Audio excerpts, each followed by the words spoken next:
ህወሓት ቡድን ከዚህ ስለማያልፍ አምስቱ ዴና ትክክለኛ የህወሓት መሪ የሆኑ ሰዎች ዋና ቦታ ላይ ያሉ ስለሚደመሰሱ ቀጥሎ ደግሞ ገብረጽዮን የሚሞታ እኔ ይሄ ትንቢት ካልተፈጸመ አገልግሎቴን አቆማለሁ። ይህ ትንቢት ካልተፈጸመ እኔ አገልግሎቴን አቆማለሁ። የሰማይ ጌታ እግዚአብሔር በትግራይ ላሉት አስፈሪ ትንቢት ተናግሮኛል። በፍጥነት በይቅርታ ተመለሱ፣ ካልሆነ ግን ትጠፋላችሁ ሲል ነብዩ ከጌታ የተቀበለውን አስፈሪና አስደንጋጭ ትንቢትን ተናግሯል። በትግራይ ያለ ሁሉ ወደደም ጠላም ሊሰማውና ራሱን ሊያድንበት የሚገባ ትንቢትም ተነግሯል።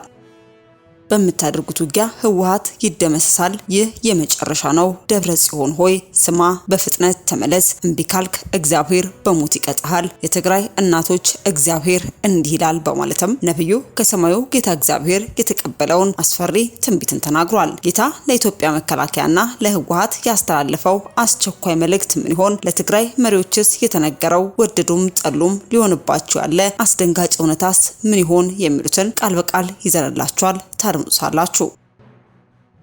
በሌላኛው መረጃችን በጋዜጠኛውና በአቶ አበባየሁ መሃል የተፈጠረው እሰጥ አገባ ከፍተኛ ደረጃ ተዳርሷል። እኔ የኢየሱስ ወታደር ነኝ፣ የኢትዮጵያ ወታደር ነኝ በማለትም መታወቂያ ከማሳየት ይልቅ ከባለስልጣናቱ ጋር የተነሷቸውን ፎቶዎች ለማሳየት የሞከሩት አቶ አበባየሁ ያደረጉት ቃለ መጠይቅ ላይ ስለ ሃይማኖታዊ፣ ስለ ታዋቂ ጴንጤ ነቢያት እንዲሁም ስለ ሀገሪቱ የወደፊት እጣ ፈንታ የተናገሩት ነጥቦችም በርካታ ጥያቄዎችን ጭረዋል። በነብይ እዩ ጩፋ ላይም ያላቸውን ተቃውሞም ሳይደብቁ ተናግሯል። እዩ ጩፋን አልወደውም፣ አገልግሎቱንም ነብይነቱንም አልቀበልም ሲሉ ያስታወቁ ሲሆን ስለ ፓስተር ዮናታን አክሊሉም በግላጭ ተናግሯል። አያይዘውም በኢትዮጵያ ውስጥ በተከታታይ ባሉት 5 እና 6 ዓመት ውስጥ የሚሆነውን ትንቢት እንዲሁም ፖለቲካ መልእክትን ማስተላልፈዋል። እኛም ዝርዝር መረጃውን ይዘንላችኋል። በቆይታችሁ ታደምጣላችሁ። በስተመጨረሻም የቤተ ክርስቲያን ባለቤቶች ልታፍሩ፣ ልትሸማቀቁ፣ ጨርቃችሁን ልትጥሉ ይገባል። በየምክንያቱ ከአጥቢያ ቤተ ክርስቲያን አኩርፋችሁ ሚዲያ ላይ የተንጠለጠላችሁ ሰዎች ስሙ፣ ወደ ቤተ ክርስቲያን ተመለሱ። ካልሆነ ግን የሚመጣው ከባድ ነው። ቤተ ክርስቲያን ከግንብና ከድንጋይ ያለፈ ነገር አላት። ቤተ ክርስቲያን ባለቤት አላት። ማንም ሰው ተነስቶ ቤተ ክርስቲያን መስራት አይችልም። በአሁኑ ጊዜ ግን ቤተ ክርስቲያን እየሰራት ያለው ክርስቶስ ነው ወይንስ ሰዎች ናቸው እየሰራት ያሉት? በማለትም የእግዚአብሔር ሰው ፓስተር ታሪኩ ሸቱ ከጌታ የተቀበለውን በዘመን ላይ ላለች ቤተክርስቲያን የሚሆን ጊዜውን ያማከለ የዘመኑ መልእክትን ያስተላለፈ ሲሆን በግል ቤተክርስቲያን የከፈቱ ነቢያትን ተከትሎም ለደምጦት የሚገባ መልእክትን ማስተላልፏል። በፓስተሩ አንደበት ለቤተክርስቲያን የተላለፈው አስቸኳይ ትንቢት ምን ይሆን? በቆይታችሁ ከአንደበቱ ታደምጡታላችሁ። እስከ መረጃው ፍጻሜ አብራችሁን ቆዩ።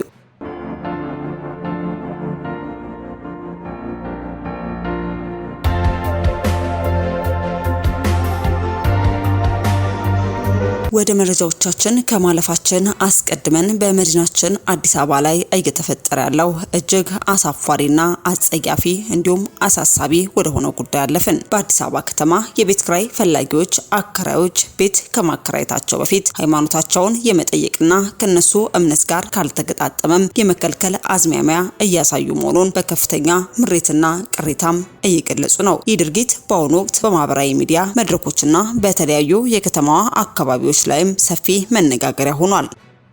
ከተከራዮች ከቤት ኪራይ ፈላጊዎች የሚወጡ መረጃዎች እንደሚያመለክቱት ቀደም ሲል በከተማዋ የቤት ኪራይ ዋጋ መናር፣ የቅድመ ክፍያ መብዛትና የደላሎች ተጽዕኖ ዋነኛ ፈተናዎች የነበሩ ቢሆንም አሁን ላይ ግን በርካታ አከራዮች ሃይማኖቶች ምንድነው የሚል ጥያቄን በቅድመ ሁኔታ በግልጽ ማቅረብ ጀምረዋል። ይህ አይነቱ አድሏዊ አካሄድም የማህበረሰቡን የዘመናዊ አብሮነት መከባበርና ማህበራዊ ትስስር የሚጎዳ ከመሆኑም በላይ ዜጎች በፈለጉትና በቻሉት አካባቢ ተከራይተው የመኖር መብታቸውን የሚገድብ ነው ሲሉም ነዋሪዎች ቅሬታቸውን በስፋት እያሰሙ ይገኛሉ። የቤት ኪራይ ፈላጊዎችና የተለያዩ ማህበራዊ ተሟጋቾች መሰል ድርጊቶችን በሕግ ሊገቱ እንደሚገባና የሚመለከታቸው የከተማ መስተዳድር አካላትም በትኩረት ሊመለከቱት እንደሚገባም እያሳሰቡም ነው። ወደ ያዝንላችሁ መረጃችን ስናልፍ አቶ አበባየሁ የመከላከያ ሰራዊት መለያ ወይንም የኢትዮጵያ አርሚ የሚል ልብስን ለብሰው መቅረባቸው ጋዜጠኛውን መከላከያ ነህ ወይንስ ፖሊስ ህጋዊነቱን አስረዳ በማለትም መታወቂያ ሲጠይቃቸው ውጥረትም ተፈጠረ። እኔ የኢየሱስም ወታደር ነኝ፣ የኢትዮጵያም ወታደር ነኝ፣ ህገ መንግስቱን የማስከብር ጀግና ነኝ በማለትም መታወቂያ ከማሳየት ይልቅ ከባለስልጣናቱና ከጀነራሎች ጋር የተነሷቸውን ፎቶዎችንም ለማሳየት ሞከሩ። ውጥረቱ በረታና ጋዜጠኛውን በክራንች ሊመቱት እስከ መነሳት ደርሰውም ነበር። ጥይት ቢተኮስ አየር ላይ ቀልቤ መልሼ እጥላለሁ የሚሉ አስገራሚ ንግግሮችንም አድርገዋል። ጋዜጠኛው በጥያቄው ኦርቶዶክስ ነህ፣ ጴንጤ ነህ ወይንስ ነብይ ብሎም ሲጠይቃቸው ምላሻቸው ተለዋዋጭ ነበር። እኔ ነብይ ነኝ፣ የእግዚአብሔር ልጅ ነኝ፣ ኦርቶዶክስ ነኝ፣ የክርስትና ስሜ ቀዳዶ ማርያሚ ኪዳነ ማርያም ነው ሲልም ይመልሳል። ታዲያ ይህንን ቃለ መጠይቅ የተመለከቱ ውስን የመንግስት አካላትን ጨምሮ በርካታ ሰዎችንም አስቆጥቷል። የቁጣው መነሻም የመከላከያ ሚዲያና ኮሙኒኬሽን ማዕከል ኃላፊ ሜጀር ጀነራል እንዳልካቸው ወልደ ኪዳን የሰራዊቱ አባል ያልሆኑ ግለሰቦች የደንብ ልብስ መልበስ ፍጹም ህገወጥ መሆኑንና በህግ እንደሚያስቀጣ በቅርቡም የሰጡት መግለጫን ዋቢ አድርገው ለህግ እንዲቀርቡም ጭምር በመጠየቅ ላይም ናቸው። በሚኒስትሮች ምክር ቤት የወጣው የመከላከያ አባላት የመተዳደሪያ ደንብ ቁጥርም 460ና በወንጀል ህግ አንቀጽ 782 እና 783 ላይ ይህንን መመሪያ የጣሰ ግለሰብ እስከ 5 ዓመት የሚደርስ ጽኑ እስራት ሊቀጣ እንደሚችል በግልጽ ቢደነገግም አቶ አበባየው ህጉን በግልጽ በመጣስ ዩኒፎርሙን ለብሰው መቅረባቸው ህዝቡን ክፉኛ አስቆጥቷል። ተቾች እንደሚሉት ጊዜው ለአበባየው አይነት አውቋበዶች ሰርግና ምላሽ ነው በሚልም ህጉ ለምን በሁሉም ላይ እኩል እንደማይሰራ ጥያቄ እያነሱም ይገኛሉ። የገዢው ፓርቲ ደጋፊ ወይንም የብልጽግና ወንጌል ሰባኪያን የሆኑ ግለሰቦች የመከላከያ ልብስም ለብሰው ሲያሻቸው በየሚዲያው ሲፈልጉ በየቤተ እምነቱ እንዳሻቸው ሲፈነጩ ተቋሙ እርምጃ አለመውሰዱ የተቋሙ ገለልተኝነት ጥያቄ ውስጥም ጥሎታል። የህጉን ጉዳይ ለሚመለከተው አካል እይተውን ዋናው ቁም ነገሩ ግን እዚህ ጋር ነው። ለሻሎም ሚዲያ አድማጮችም እንዲህ አዘጋጅተነዋል። የእግረኛው ሚዲያ ባዘጋጀውና በአሁኑ ሰዓት መላው የኢንተርኔት ማህበረሰብን እያነጋገረ በሚገኘው በዚህ የቪዲዮ ቃለ መጠይቅ ላይ አቶ አበባየው ደሜ ስለ ሃይማኖታዊ ማንነታቸው፣ ስለ ታዋቂው የጴንጤ ነቢያት እንዲሁም ስለ ሀገሪቱ የወደፊት እጣ ፈንታ የተናገሯቸው ነጥቦች በርካታ ጥያቄዎችና መገረምን ጭሮ አልፈዋል። አቶ አበባየው እኔ ነብይ ነኝ ወደሚለው ድምዳሜ የደረሱበት ምክንያትን ሲያስረዱም ነብይነታቸው በቤተክርስቲያን መድረክ ላይ ለንግድ ወይንም ሰዎችን አጭበርብሮ ለማደሪያ እንደማይጠቀሙበት በግልጽም ተናግረዋል። በእግዚአብሔር ስም የሚነገድ ንግድ ከባድ ነው። ሰውን ብታታለው ይቅርታ ታገኛለህ፣ እግዚአብሔርን ግን ማታለል አይቻልም በማለትም የእርሳቸውን ነብይነት ለራሳቸው፣ ለሀገራቸው፣ ለሚስታቸውና ለልጆቻቸው ብቻ የተገደበ የውስጥ ጸጋ እንደሆነም ገልጸዋል። ከዚህ በተጨማሪም እሳቸው የስነ ልቦና ሰው እንደመሆናቸው መጠን የሰዎችን ጭንቅላት የማንበብና የሀሳብ መነሻ ሞቲቭን የመረዳት ልዩ ችሎታ እንዳላቸው ይህም ካላቸው መንፈሳዊ ዕውቀት ጋር እንደሚደመርም አስረድተዋል። በሀገራችን ስለሚገኙ ታዋቂ ነቢያት የተጠየቁት አቶ አበባየው በተለይም ስለ ነብይ እዩ ጩፋ ያላቸውን ጠንካራ ተቃውሞ አልሸሸጉም። ነብይ እዩ ጩፋን አልወደውም፣ ምክንያቱም ራሱን ለድሃ አይሰጥም፣ ለድሃ አይረዳም በማለትም በግልጽ የተቹት አበባየውም በእርሱ ዘንድ የሚታየውን የነብይነት አካሄድ እንደማይቀበሉትም አስታውቀዋል። በአንጻሩ ግን ስለ ፓስተር ዮናታን አክሊሉ ሲናገሩ ትምህርቶቹ ይመቹኛል፣ የሚናገራቸውና የሚያስተምሯቸው ነገሮች በሙሉ እደግፋለሁ በማለትም አድናቆታቸውን ገልጸዋል። ጋዜጠኛው ዮናታን አክሊሉ በየጊዜው በኦርቶዶክስ ላይ ውሸትና የስድብ ትችት ይሰነዝራል የሚል ጥያቄ ሲያነሳባቸው ግን አበባየው በከፍተኛ ስሜትም ተከራክረዋል። ዮናታን ኦርቶዶክስ ላይ ምን ውሸት ተናገረ? እኔ ራሴ ኦርቶዶክስ ነኝ፣ መስመሬ ቀጥተኛ የኦርቶዶክስ መንገድ ነው በማለትም ዮናታን ትምህርቶችን ሙሉ በሙሉም ተከላክለዋል። በመቀጠልም ጋዜጠኛው ነብይ ከሆንክ እስኪ ስለ ኢትዮጵያ በሚቀጥሉት ወራትና ዓመታት ምን እንደሚሆን ትንቢት ተናገር በማለት ለቀረበላቸው ጥያቄ አቶ አበባየው ትንቢት ና ፖለቲካዊ ኢኮኖሚያዊ ትንተናንም ያቀላቀለ አስገራሚ ንግግርን አድርገዋል። በሚቀጥሉት 5 እና 6 ዓመታት ውስጥ በጠቅላይ ሚኒስትር አብይ አህመድ የሚመራው መንግስት የጀመሯቸው ፕሮጀክቶች ሙሉ በሙሉ ይፈጸማሉ። ከተሞች በሙሉ ተጠርገው ይጸዳሉ። የገጠር ኮሪደር ልማትን በከፍተኛ ደረጃ ይስፋፋልን ብለዋል። ይሁን እንጂ ጋዜጠኛው ይህ እኮ የመንግስት እቅድና ፕሮጀክት እንጂ ትንቢት አይደለም በማለትም ውይይቱን ለማቋረጥ ቢሞክርም አበባየው ግን ሀሳባቸውን በመቀጠል ዝም ብለህ ስማኝ፣ የእግዚአብሔር ቃል ጆሮህን ይኮረኩርሃል በማለትም አስጠንቅቀዋል። አበባየሁ ንግግራቸውን በመቀጠል ጠቅላይ ሚኒስትር አብይ ከቀጣይ 5 ዓመት በኋላ ስልጣናቸው ሲጨርሱ እርሳቸው ወይንም አበባየሁ ደሜ ስልጣኑን እንደሚረከቡ በልበ ሙሉነትን ተናግረዋል። ስልጣኑን ከያዙ በኋላም በአንድ ወር ጊዜ ውስጥ የኤርትራዋን አሰብ ወደብ በጉልበት ወደ ኢትዮጵያ እመልሳለሁ የሚል ጠንካራ መግለጫንም ሰጥተዋል። እንደ እርሳቸው ንግግር አሁን ያለው መንግስት ወደቡን የማስመለስ ብቃት የለውም ወይ ሲሉም ጥያቄዎችን ይሰነዝራሉ። አበባየሁ ሲቀጥሉም ከዚህ በላይ ሀገሪቱን በከፍተኛ ደረጃ በልጽጋ የኤሌክትሪክ ግድቦች የሚስፋፉ ድህነት ከሀገሪቱ ላይ ተነቅሎ እንደሚጠፋና ህዝቡም ሽንኩርት ሳይሆን ዶሮና ፍራፍሬ በብዛት የሚበላባት ሀገር ትሆናለች በማለትም ይህንን ንግግራቸውን የሰራዊት ጌታ ይናገራል በሚል መንፈሳዊ ማረጋገጫም ደምድመውታል። ይህ የአቶ አበባየሁ ንግግር ማህበራዊ ሚዲያውን ለሁለት የከፈለ ሲሆን አንዳንዶች ንግግሩን እንደ ግል ሀሳብና የፖለቲካ ድጋፍ ሲመለከቱት፣ ሌሎች ደግሞ የብሔር የሃይማኖትና የትንቢት ጉዳዮችን ያቀላቀለ አደገኛ አካሄድ ነው በሚልም በከፍተኛ ሁኔታ እየተቹት ይገኛሉ። ውድ የሻሎም ሚዲያ አድማጮች በዚህ በአቶ አበባየሁ ንግግር ዙሪያ ሀሳባችሁን በኮሜንት መስጫ ላይ አስፍሩልኝ እያልኩኝ ወደ ቀጣዩ ዝግጅት ተሻገርኩ።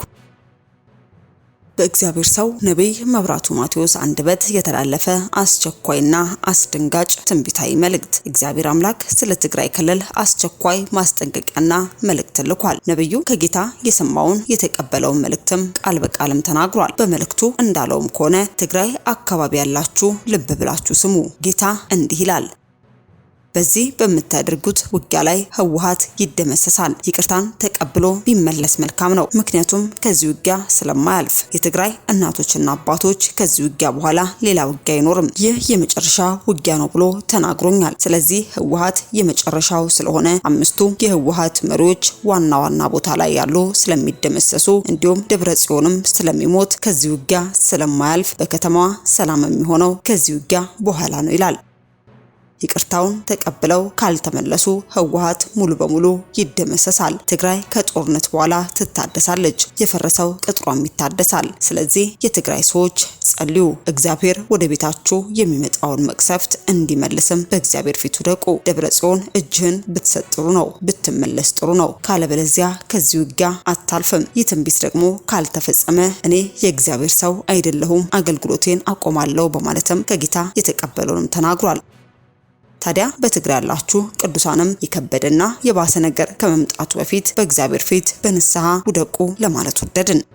በስተመጨረሻ ወደ ያዝንላችሁ መረጃችን ስናልፍ በዚህ ባለንበት ዘመን ላይ እጅግ እየበዛና እንደ ትክክለኝነት እየተቆጠረ የመጣው የግል ቤተክርስቲያንን እንዳሸን ማብዛትና በክርስቶስ መሪነት ሳይሆን በግለሰብ መሪነት ላይ መውደቋን ተከትሎ የእግዚአብሔር ሰው ፓስተር ታሪኩ ከጌታ እግዚአብሔር ዘንድ የተቀበለውን መልእክትን ተናግሯል።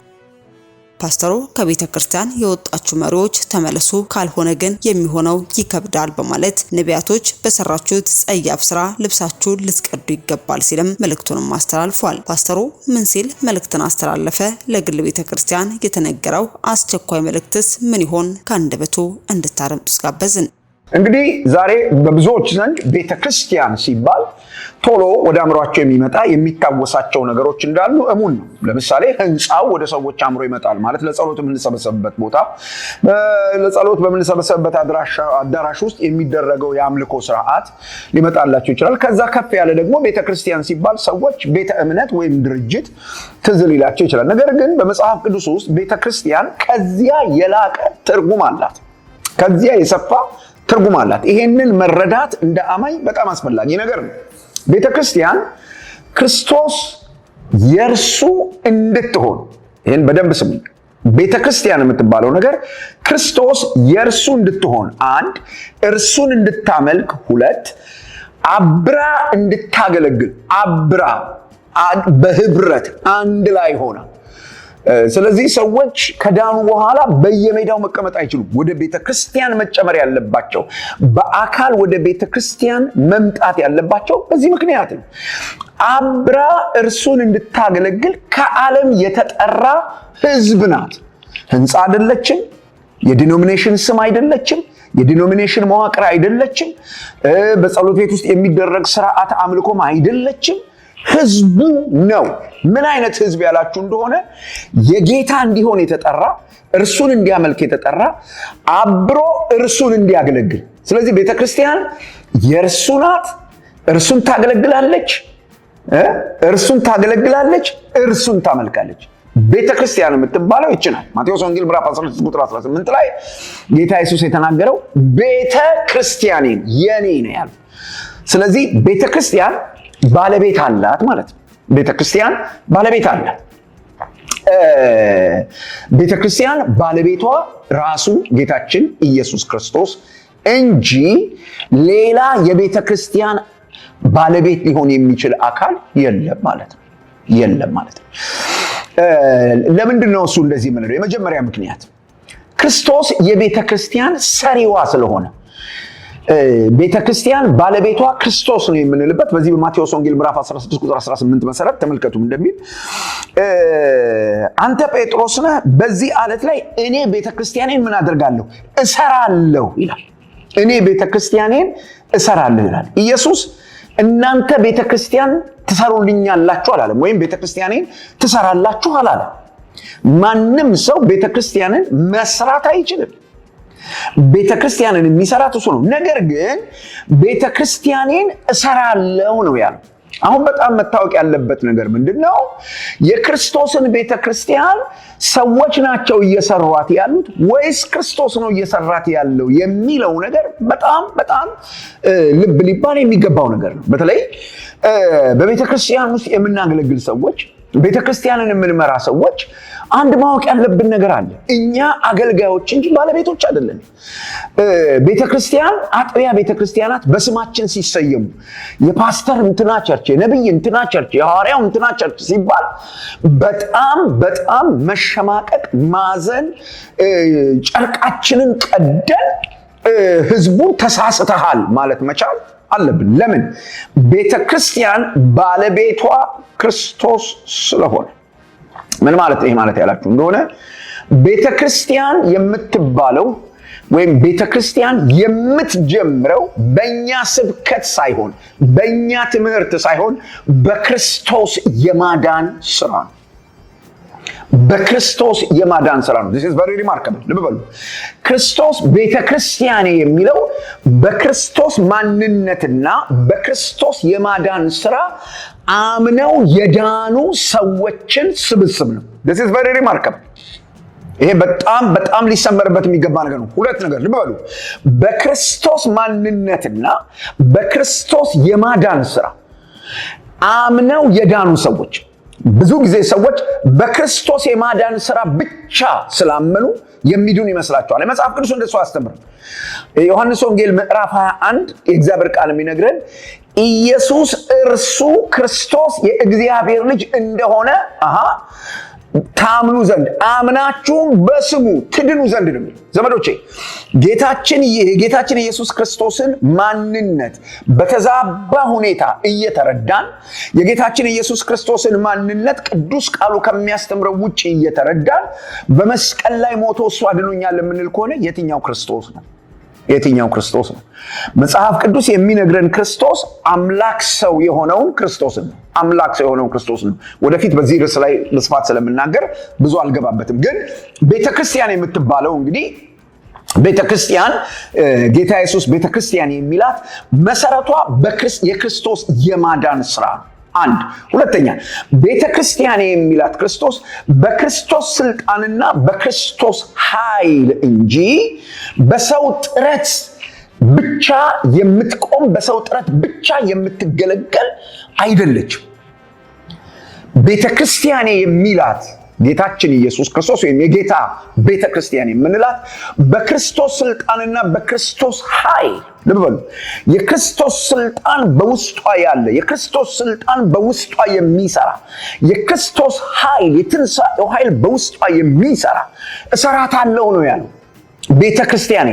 እና ክርስቶስ ቤተክርስቲያኑን የሚሰራት በስልጣኑና በኃይሉ።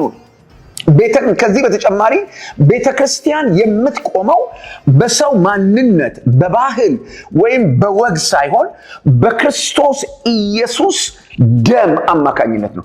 በገዛ ደሙ በመዋጀቷ ነው።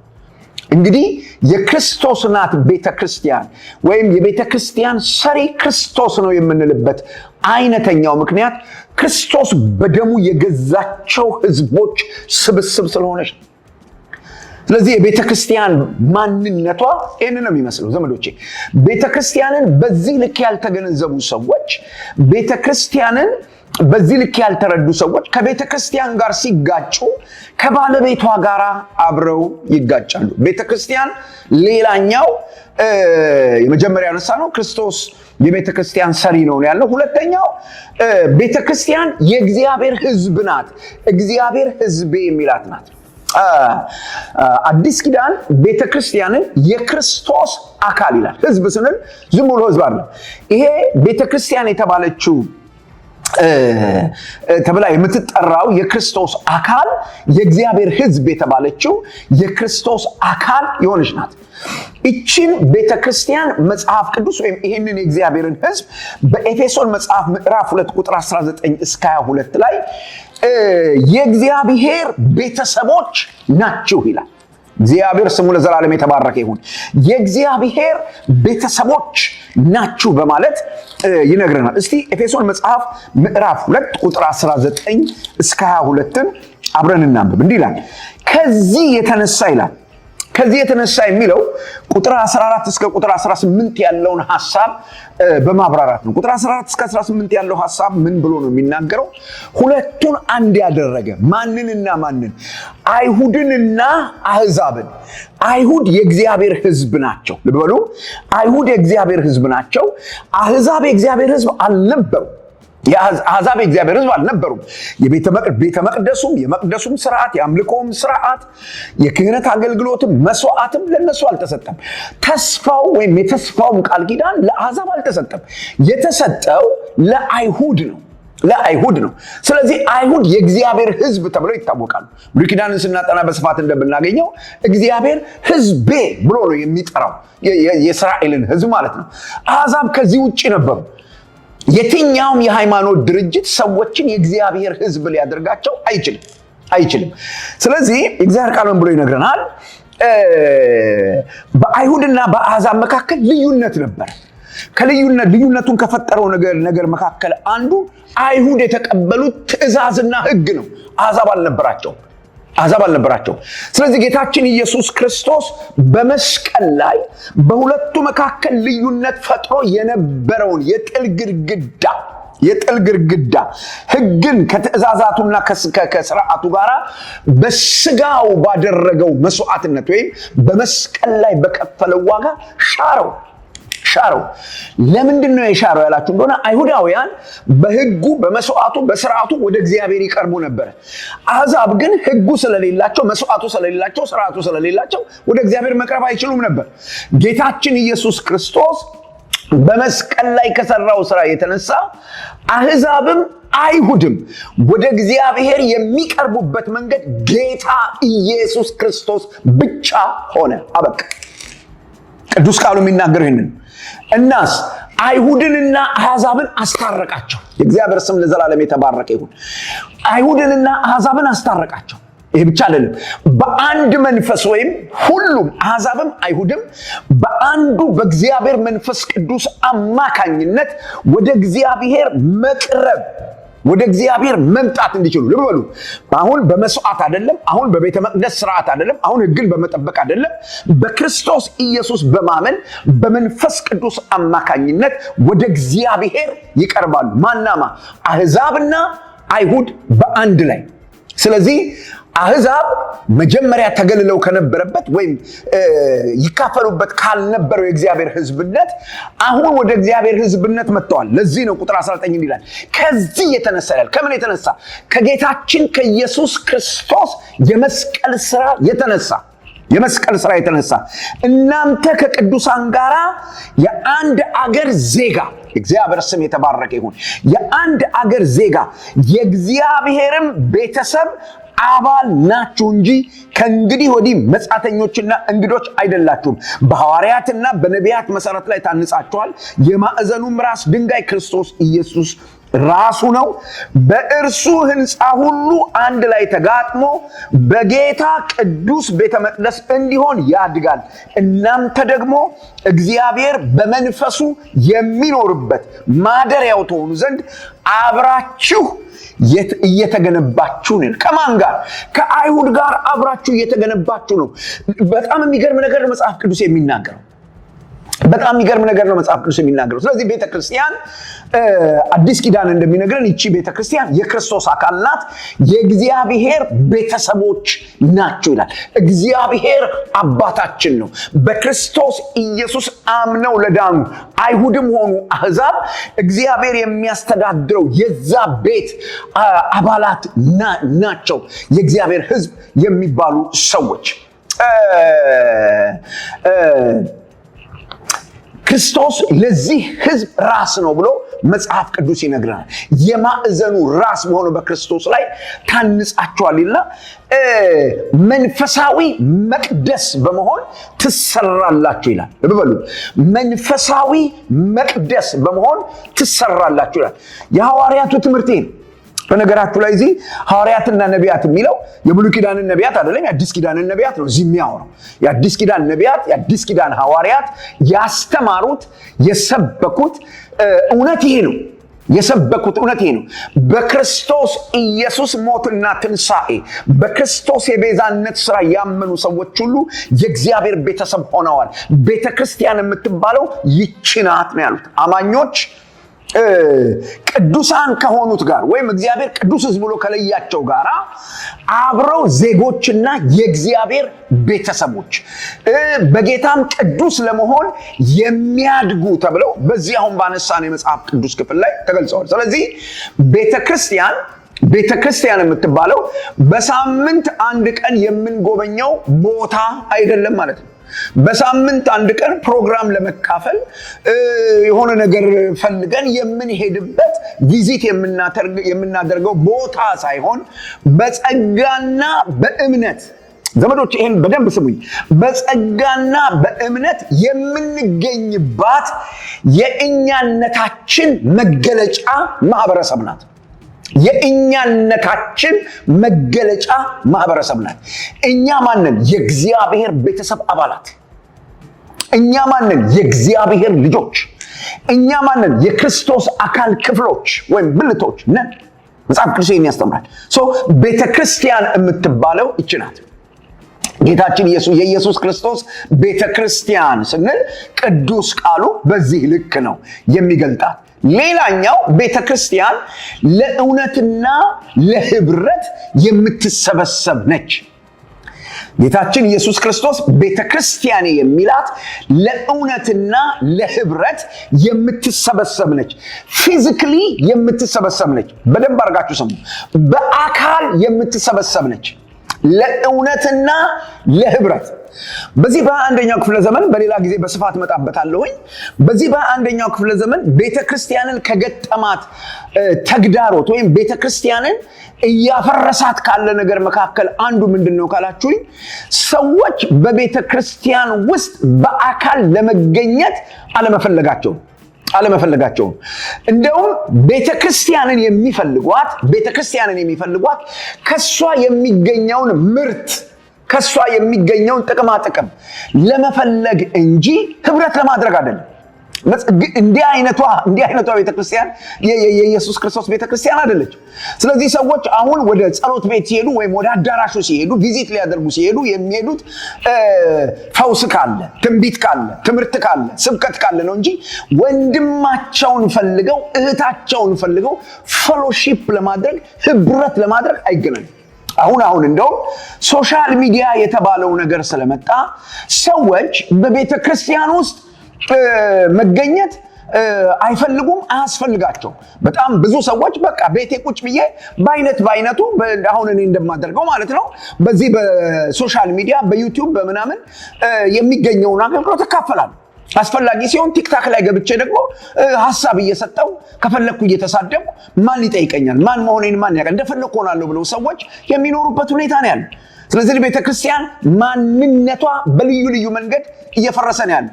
ሐዋርያት ሥራ ምዕራፍ 2 ቁጥር 42 ሁላችሁ እንደምታስታውሱ ሐዋርያው ቅዱስ ጴጥሮስ በሰበከው ስብከት 3000 ሰዎች በአንድ ጊዜ ወደ ቤተክርስቲያን ተጨመሩ ብሎ መጽሐፍ ቅዱስ ይነግረናል። ሐዋርያት ሥራ ምዕራፍ 42 ላይ ሄደን ስናለም ምዕራፍ 2 ቁጥር 42 ላይ ሄደን ስናለም እነዚህ የተጨመሩ ሰዎች ያደርጉት የነበረውን መንፈሳዊ ስርዓት በቤተክርስቲያን ውስጥ በህብረት ስንኖር ልናደርገው የሚገባውን ወይም ቤተክርስቲያን ውስጥ ሊከናወን የሚገባውን ነገር በግልጥ ይነግረናል። ምን ይላል? እነርሱም ይላል እነማን? ወደ ቤተክርስቲያን የውሃ ጥምቀት ተካፍለው በኢየሱስ ክርስቶስ አዳኝነት አምነው ወደ ቤተክርስቲያን የተጨመሩ ሰዎች። ልብ ብላችሁ ስሙኝ። በክርስቶስ ኢየሱስ አምናችሁ ከዳናችሁ በኋላ በአጥቢያ ቤተክርስቲያን ውስጥ ካልተጨመራችሁ ሜዳ ላይ ነው ያላችሁት ወይም አልገባችሁም። ቤተክርስቲያን የምትባለው ነገር አልገባችሁም። በጣም የሚገርመው ነገር ሜዳ ላይ ስትሆኑ መንፈሳዊ ጥበቃ ወይም የእግዚአብሔርን ጥበቃ አታገኙ። በግልጽ ይሄንን በእግዚአብሔር ቃል ላስረዳችሁ። አንደኛ ቆሮንቶስ ምዕራፍ 5 ላይ ሄዳችሁ ስታነቡ እንደምታገኙት የእንጀራ እናቱን ያገባ ሰውዬ ነበር። ይሄ ሰውዬ በቤተክርስቲያን ውስጥ ነበር። በቤተክርስቲያን ውስጥ እንደሚኖር ሐዋርያው ቅዱስ ጳውሎስ ሰማ። ስለዚህ የቆሮንቶስ አማኞችን ወቀሳቸውና አንድ ነገር አደረገ። ይሄን ሰውዬ ከመካከላችሁ እንዲወጣ እኔ ከናንተ ጋር በመንፈስ ሆኜ ፈርጄበታለሁ። ለምንድን ነው እሱ ከቤተክርስቲያን ውጪ መሆን ያለበት? ቤተክርስቲያን ኤክስኮሙኒኬት እንድታደርገው ከቤተክርስቲያን እንዲወጣ ከቤተክርስቲያን ክልል ውጪ እንዲሆን ሐዋርያው ቅዱስ ጳውሎስ ይሄንን ፍርድ ያስተላለፈበት ይሄን ቅጣት ያስተላለፈበት ለምንድን ነው ብላችሁ የጠየቃችሁ እንደሆነ በግልጽ ነግሮናል ጳውሎስ። ስጋው ለሰይጣን እንዲሰጥ ነፍሱ እንድትድን። ቤተክርስቲያን ውስጥ ሆኖ ሰይጣን አታክ ሊያደርገው አይችልም። ለምን? የእግዚአብሔርን ቤተክርስቲያን የገሃነም ደጆች አይቋቋሟትም። የኢየሱስ ክርስቶስን ቤተክርስቲያን የገሃነም ደጆች አይቋቋሟትም። በጣም ብዙ ሰዎች በአጥቢያ ቤተክርስቲያን ውስጥ የምንኖረው ለፓስተሩ ብለን ነው። ኖ አይደለም። ያቺ አጥቢያ ቤተክርስቲያን ብዙ ድካም ያላቸው ሰዎች አሉ። መስተካከል ያለበት ነገር አለ። መታረም ያለበት ነገር አለ። እሱ ላይ ጥያቄ የለም። ለምን ካላችሁ ከዓለም የመጡ ገና የሚሰሩ ገና የሚለወጡ ሰዎች ስብስብ ናት። ስለዚህ ፐርፌክት የሆነች ቤተክርስቲያን አትጠብቁ። ቅድም እንደነገርኳችሁ የምንሰራ ነን። ለእግዚአብሔር መቅደስ እየሆንን የምንሰራ የእሱ ማደሪያ እየሆንን የምንሰራ ነን። ተሰርተን አላለቅንም። ስለዚህ በየምክንያቱ በአጥቢያ ቤተክርስቲያን ላይ አኩርፋችሁ፣ በአገልጋይ ላይ አኩርፋችሁ፣ ሶሻል ሚዲያ ላይ ሄዳችሁ የተንጠላጠላችሁ ሰዎች እኔ ዛሬ በወንድማዊ ምክር ልምከራችሁ። በእውነት ወደ አጥቢያ ቤተክርስቲያን ተመለሱ። ለምን? እውነተኛዋ ቤተክርስቲያን ለእውነትና ለህብረት የምትሰበሰብ ህብረት የምታደርግ ፌሎሺፕ የምታደርግ ናት። ሐዋርያት ሥራ ምዕራፍ 2 ቁጥር 42 እንደሚለው የመጀመሪያዎቹ አማኞች በሐዋርያት ትምህርትና በህብረት እንጀራውን በመቁረስ በጸሎት ይተጉ ነበር ነው የሚለው። ይተጉ ነበር። በጣም የሚገርመው ነገር በአጥቢያ ቤተክርስቲያን አኩርፋችሁ፣ በወንድሞች በእህቶች አኩርፋችሁ ከአጥቢያ ቤተክርስቲያን ራሳችሁን ገንጥላችሁ ራሳችሁን አደጋ ላይ ጥላችሁ ያላችሁ ሰዎች ትጋት ማድረግ ስላቃታችሁ ነው። ይሄ የቀድሞዋ ቤተክርስቲያን የህይወት ስርዓት የሚያሳየን ነገር ምንድነው ያላችሁ እንደሆነ ቤተክርስቲያን የምታስተምር ናት። በቤተክርስቲያን ውስጥ ሰዎች ተገኝተው መማር አለባቸው። ወንድሞችና እህቶች እኔ አሁን በዚህ በዩቲዩብ አማካኝነት በዚህ የሶሻል ሚዲያ እያስተማርኳችሁ ነው። ነገር ግን በቤተክርስቲያን ውስጥ ሆናችሁ ስትማሩ አሁን እኔ ከማስተምረው ባለፈ መንገድ ትማራላችሁ። እንዴት? አብረዋችሁ ከሚኖሩ ሰዎች ህይወት ትማራላችሁ። ዕውቀታችሁን ተግባራዊ በሆነ መንገድ ትተገብራላችሁ። ትምህርት መረጃ መሰብሰብ ማለት አይደለም። ትምህርት መረጃ ሰብስቦ ያን መረጃ ወጥቶ ሶሻል ሚዲያ ላይ ማለብንም ማለት አይደለም። ትምህርት የማንነት ለውጥ ሲያመጣ ነው። ያስተሳሰብ ለውጥ፣ የባህሪ ለውጥ፣ የአመለካከት ለውጥ፣ የተግባር ለውጥ ሲያመጣ ነው ሰው ተማረ የሚባለው ወንድሞች እናቶች። እንጂ አንብቦ ያንን አድራይቶ እንትና እንዲህ ብሏል አባቶች እንዲህ ይላሉ እሱ አይደለም ዘመዶቼ። አንድ ሰው ተማረ የሚባለው የአመለካከት ለውጥ፣ የባህሪ ለውጥ፣ የተግባር ለውጥ ሲያመጣ ነው። እንዲህ አይነቱን ትምህርት የት ነው ልማር የምችለው?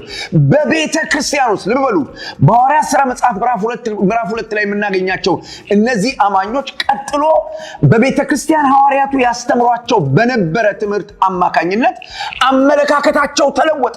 ስለ ገንዘብ የነበራቸው አመለካከት ተለወጠ። ስለዚህ ሐዋርያቱ ሳይጠይቋቸው ማንም ሳይቀሰቅሳቸው የነበራቸውን መሬትና ቤት ሸጠው ገንዘባቸውን ባንድ ላይ አደረጉ ብሎ መጽሐፍ ቅዱስ ይነግረናል። ይሄ እንዴት መጣ ካላችሁ በትምህርት አስተሳሰባቸው ተለወጠ። ከወንድሞቻቸው ከእህቶቻቸው ጋር በህብረት መኖር እንዳለባቸው፣ ወንድሞቻቸው እህቶቻቸው የሚበሉት አጥተው እነሱ በብዙ ገንዘብ መምነሽነሽ እንደሌለባቸው፣ የገንዘብ ባላደራዎች እንጂ ባለቤቶች እንዳልሆኑ ተማሩ። የሐዋርያቱ ትምህርት ይሄ ነበር። ሐዋርያቱ ይህን እውነት ሲነግሯቸው ተለወጡ። ስለተለወጡ ያንን ለውጣቸውን እዛው ቤተክርስቲያን ውስጥ በኢየሩሳሌም ቤተክርስቲያን ውስጥ ነው ተግባራዊ ያደረጉት። ቤተክርስቲያን መሰብሰብ አለባት። ስትሰበሰብ ትማራለች። በቤተክርስቲያን ውስጥ ትምህርት መገኘት አለበት። ቤተክርስቲያንን የምናገለግል ቤተክርስቲያንን የምንመራ ሰዎች ለእግዚአብሔር ሕዝብ የሚሆን ትምህርት በእግዚአብሔር ቃል በኑሯችን ማምጣት አለብን። ይሄ በጣም አስፈላጊ ነገር። ይተጉ ነበር ማለት ምን ማለት ነው? በጸሎት ይተጉ ነበር። በህብረት በመጸለይ ዘመዶቼ፣ በህብረት የሚጸለይ ጸሎት በሐዋርያት ሥራ መጽሐፍ ውስጥ ታላላቅ ነገሮች እንዳደረገ እግዚአብሔር ቃል ይነግረናል። ገና በሐዋርያት ሥራ ምዕራፍ 1 ቁጥር 14 ላይ ስታነቡ የጌታችን የኢየሱስ ክርስቶስን እናት ቅድስት ማርያምን ጨምሮ የኢየሱስ ክርስቶስን ወንድም ጨምሮ በዚያ ይጸልዩ እንደነበረ መጽሐፍ ቅዱስ ይናገራል። በዚያ ጸሎት ውስጥ እያሉ ነው የጴንጤቆስጤ ቀን በመካከላቸው የመጣው፣ በህብረት ሲጸልዩ።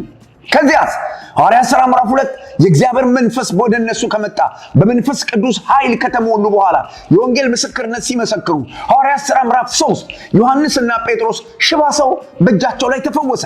በዚያ ምክንያት ስደት ተነሳ፣ ተይዘው ታሰሩ። በጣም የሚገርም ነገር ነው። ታስረው ማስጠንቀቂያ ተነግሯቸው ተደብድበው ብዙ ነገር ሆነው ተለቀቁ። ከዚያ የሄዱት ወደ ህብረት ነው፣ ወደ ቤተክርስቲያን ሄዱት።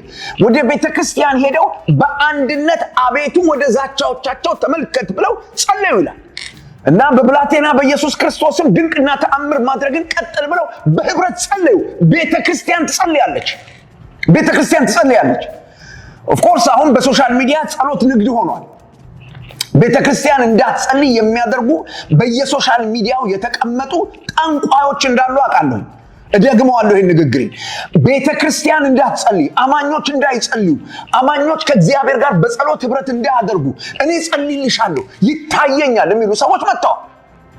ይሄ ዘመዶቼ ወደ ቤተክርስቲያን ውስጥ የገባ ዊችክራፍት ነው፣ ጥንቆላ ነው። ቤተክርስቲያን ናት የምትጸልየው። አንቺ መጸለይ አለብሽ፣ እኔ መጸለይ አለብኝ፣ አንተ መጸለይ አለብህ፣ በህብረት መጸለይ አለብን። ግራ የተጋባህበት ነገር አለ፣ እየታመምክ ነው፣ የጸሎት ጥያቄ አለ፣ ሰብሰብ ብለን በልብ አንድነት ሆነን እንጸልያለን። በሉ ምዕራፍ 3 ላይ የምታገኙት ነገር ይሄን ስደት ሆነ። ምዕራፍ 4 ላይ ይሄን ጸሎት ሲጸልዩ መጽሐፍ ቅዱስ እንዲህ ብሎ ይናገራል። ከጸለዩ በኋላ ተቀምጠው የነበረበት ስፍራ ተናወጠ፣ የእግዚአብሔር መንፈስ በሁሉ ሞላባቸው፣ ከዛ ወጥተው ቃሉን በየስፍራው ተናገሩ ይላል። ቤተክርስቲያን ትጸልያለች። ትዝ ይላችኋል ያዕቆብን ከገደለ በኋላ ሄሮድስ ሐዋርያት ሥራ ምዕራፍ 12 የምታገኙት ጴጥሮስን ለመግደል እስር ቤት ባስገባ ጊዜ በቤተክርስቲያን ብርቱ ጸሎት ይደረግ ነበር ይላል። ብርቱ ጸሎት ደን መልአኩን ልኮ እግዚአብሔር ጴጥሮስን ከእስር ቤት አወጣው።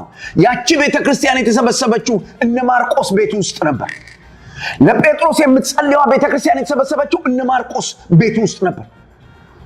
እግዚአብሔር የቤተክርስቲያንን ጸሎት ይሰማል። ዘመዶቼ ቤተክርስቲያን ስትሰበሰብ ወሬና ቧልታ አይደለም አብሯት ያለው ጸሎት።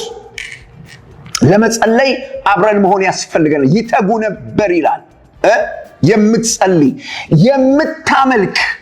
የምታመልክ እግዚአብሔርን የምታመልክ በህብረት እግዚአብሔርን ለማምለክ በአካል መገናኘት ይጠይቀናል፣ ያስፈልገናል። ቤተክርስቲያን ስሪቷ ይሄ ነው። እግዚአብሔርን ስለ ሶሻል ሚዲያ በጣም አድርጌ አመሰግናለሁ። ለሌሎች የወንጌል መልእክት ለማድረስ ይጠቅማል። አሁን እኔ እንደማደርገው የእግዚአብሔርን መልእክት ወደ እናንተ ለማምጣት ይጠቅማል። ነገር ግን ቤተክርስቲያን ህብረቷን እንድታጣ መሰብሰባችንን በቤተክርስቲያን ውስጥ ከቅዱሳን ጋር የሚኖረን አንድነት የሚተካ ከሆነ ሶሻል ሚዲያ ለቤተክርስቲያን በረከት ሳይሆን መርገም ነው የሚሆነው። ለምን? የቤተክርስቲያንን ማንነቷን፣ ተፈጥሮዋን፣ አይደንቲቲዋን እያፈረሰ ስለሆነ ማለት ነው። ቤተክርስቲያን ትሰበሰባለች። የምትሰበሰበው ለምንድን ነው? እሱ ፍቅርን ለመለዋወጥ፣ የፍቅር ህብረት ለማድረግ። እንደዚህ ነው የተገነባችው። እሰራታለሁ ያለው ጌታ ኢየሱስ እነዚህን ነገሮች በማድረግ ነው የሚሰራት። ስለዚህ የክርስቲያን ህይወት በብቸኝነት እንድንኖረው፣ ብቻችንን ከቅዱሳን ተነጥለን አይዞሌት ሆነን እንድንኖረው የተነደፈ አይደለም። ልብ በሉ። አሳ ከውሃ ውጪ መኖር እንደማይችል ሁሉ በቅዱሳን ህብረት ውስጥ መኖር የማይችል አማኝ በመንፈሳዊ ህይወቱ ሊያድግ፣ ሊለወጥ፣ ሰርቫይቭ ሊያደርግ አይችልም። እነግራቸዋለሁ፣ አይችልም። የሚሆን ነገር አይደለም። ለምን ካላችሁ ከዳንን በኋላ በቤተ ክርስቲያን ተጨመሩ ነው ብሎ መጨመር አለብን። ወደ ቤተ ክርስቲያን አማኞች ቤተ ክርስቲያን ውስጥ የሚጨመሩበት ምክንያት እርስ በርሳቸው ሊበረታቱና በአንድነት ተሰብስበው እግዚአብሔርን ሊያመልኩ ስለተጠሩ። ለአምልኮ መሰብሰብ አለብን፣ ፕሮግራም ለመካፈል አይደለም። ፕሮግራም ለመካፈል በጣም የተሳሳተ አስተሳሰብ አለ። ብዙ ሰዎች እዛ ፕሮግራም ሄጄ ይካፈላሉ። ለምን ሲባል ጥሩ ትምህርት ስለምማር። እንደሱ አይደለም መሆን ያለበት። ቤተክርስቲያን አገልግሎቷን የምትነግድ መሆን የለባትም። ትምህርቷን የምትነግድ፣ ስብከቷን የምትነግድ፣ ጸሎቷን የምትነግድ መሆን የለባትም። እኛም ወደ ቤተክርስቲያን መንፈሳዊ ሸቀጥ ለመግዛት የምንሄድ ሰዎች መሆን የለብንም። ቤተክርስቲያን የምንሄደው ወንድማችንን ፈልገን ነው፣ እህታችንን ፈልገን ነው። አብረነው ለመጸለይ፣ አብረነው እግዚአብሔርን ለማመስገን፣ አብረነው በእግዚአብሔር ፊት ለመታየት፣ እግዚአብሔርን ለማምለክ አብረነው። ለምን? ቤተክርስቲያን የተሰራችው ለዚህ ነው። ቅድም ያነበብኩላችሁ ኤፌሶን መጽሐፍ ምዕራፍ 2ን ስታነቡ በመካከል የነበረውን የጥል ግድግዳ አፈረሰ። ለምን? ሁለቱ አንድ ቤተሰብ እንዲሆኑ። የኔ ወንድሞችና የኔ እህቶች፣ አንድ ቤተሰብ ውስጥ የምትኖሩት የቤተሰብ አባል ስለሆናችሁ እንጂ ከቤተሰቡ የሚገኝ ጥቅም ፍለጋ ብቻ አይደለም። እንደሱ ከሆነ ጤነኞች አይደለንም ማለት ነው። ቤተክርስቲያን እንደዚህ ናት። ቤተክርስቲያንን ተፈጥሮዋን ማወቅ በጣም አስፈላጊ ነገር ነው። ውድ የሻሎም ቲዩብ አድማጭና ተመልካቾቻችን ለሰዓቱ ያዝንላችሁ መረጃ ያደመጣችሁትን ይመስል ነበር። በሌላ አዳዲስ መረጃ እስከምንገናኝ መልካም ቆይታ